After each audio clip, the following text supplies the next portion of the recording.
Warning: contains graphic violence, violence against women, sadism, grotesque imagery, extensive profanity, potentially offensive religious imagery, ethnic slurs, and tobacco use. Those with weak constitutions should grow a pair. Hellsing is the worst vampire story ever made. One of horror's oldest monsters is miscast in this epic tale of romance, teen drama, and dating. It's kind of pathetic to see vampires transformed from vicious creatures of the night to tormented teenage heartthrobs who don't drink human blood and even sparkle in daylight. Get up! Attack me! You've only suffered the loss of your legs. Summon up your familiars. Transform your body. Heal your severed legs and stand! The evening is still so young. Among its many other flaws... Wait. What was that? Wait. Oh shit, wrong vampire! Part 1. The plot. Since not everyone is familiar with Hellsing, I should probably summarize the actual plot. The comic centers around the fictional Hellsing organization, which protects England from vampires, werewolves, Scotsmen, and other monsters. Their leader, Integra Fairbrook Wingates Hellsing. Integra Fairbrook Wingates Hellsing. Sir Integra Fairbrook Wingates Hellsing. Sir Integra Fairbrook Wingates Hellsing. Sir Integra Fairbrook Wingates Hellsing. Is aided by her own vampires, the cleverly named Alucard, and Ceres, former police girl who was killed and unkilled in the line of duty.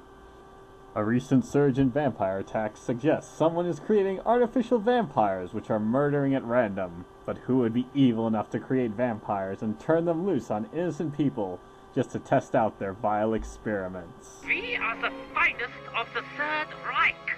Do you have any idea how many people we've killed? Yes, apparently the Nazis were attempting to build an army of vampires during World War II, which was narrowly stopped by the Hellsing organization. Unfortunately, the unit in charge of this operation escaped to Brazil and has been plotting its revenge against the Hellsing organization ever since. And the Nazis aren't the only thing the Hellsing organization has to deal with.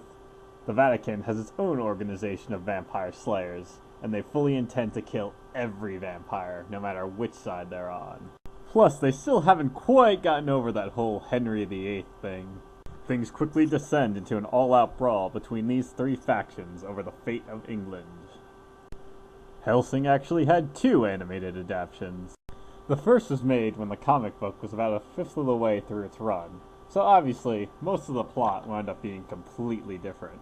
I'm going to talk about the more recent version, titled Hellsing Ultimate, which follows the original comic book plot. Hellsing Ultimate is a great adaptation, in that it not only stays true to the original, but also adds to it. How, you ask? Well, that's what I'm about to tell you. The animation. One thing the animated version adds to the original is, well, the animation. Hellsing definitely qualifies as an action series, and transforming the still images into moving pictures definitely helps draw the viewer into the action. This isn't quite as obvious as it sounds.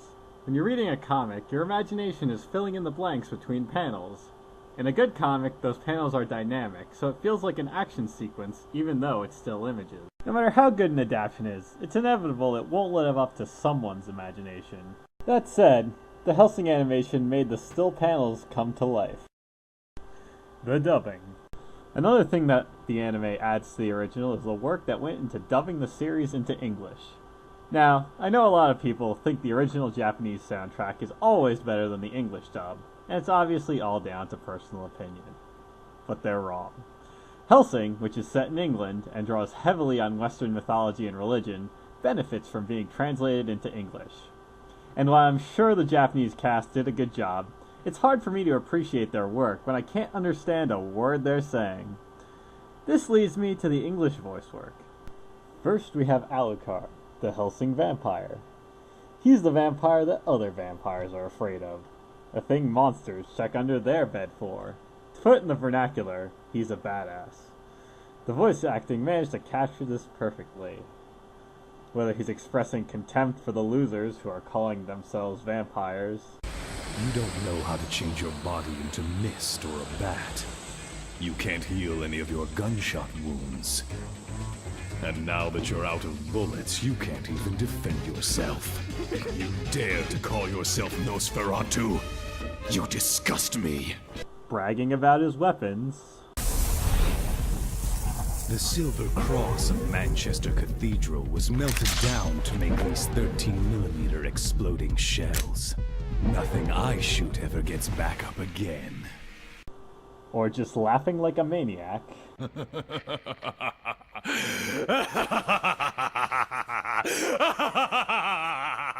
The voice acting adds that extra punch to the character. The dub also manages to make Integra Hellsing even more awesome than I imagined her. I don't care if you are a vampire. You're still English. Have some manners. I would know my foes by the stains of red you leave upon their chests. Now search and destroy! Search and destroy! Run them down! Do not let any of them leave the island alive! From the very beginning, pretty much every character is some combination of crazy and badass. Makes you wonder, doesn't it? If any normal people work in this bloody place.